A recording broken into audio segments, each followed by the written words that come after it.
What if the very mountains you came to conquer became your frozen prison, and your only way out was to crawl over your own broken bones? Imagine being trapped at 12,000 feet, where the air is thin enough to starve your brain, and the wind is cold enough to crystallize your breath. Most people would lay down and let the snow take them, but today, you're going to witness why the human will is the most terrifying force on this planet. The Sierra Nevada mountains in winter are not just a landscape, they're a graveyard for the unprepared. In 1982, James, an experienced hiker with a spirit as rugged as the American West, stepped into a world of white silence. He was looking for peace, but he found a living nightmare. A sudden, violent Pacific storm slammed into the peaks with no warning. Visibility dropped to zero. In the blinding whiteout, James took one wrong step. He didn't just fall, he plummeted 40 feet down a jagged granite ravine. The sound of his legs snapping was louder than the howling wind. In that instant, he wasn't a hiker anymore, he was prey. James had no radio, no cell towers existed in these lonely heights. He had a small pocket knife, a lighter that was freezing over, and a heart that refused to stop beating. For the next 8 days, he engaged in a brutal chess match with death.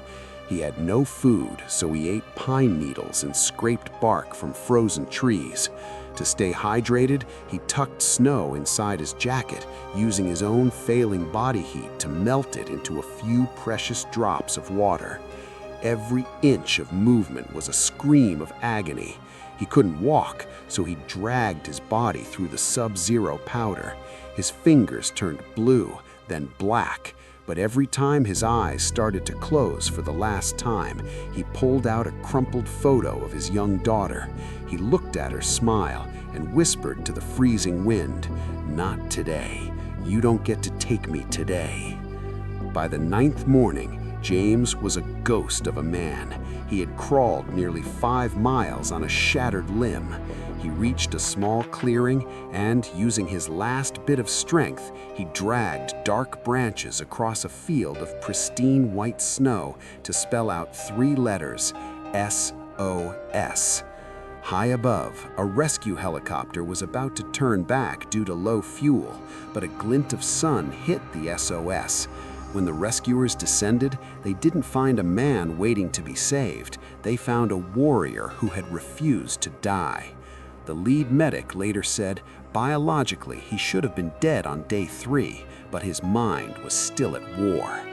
This story isn't just about a mountain, it's a mirror for your own life. We all face our own Sierras, the moments where life breaks us, leaves us cold, and tells us it's over. But the mountain only wins if you stop moving. You are the descendants of survivors and dreamers who turned impossible odds into history. The final lesson. Your current struggle is not your finish line. It is your training ground.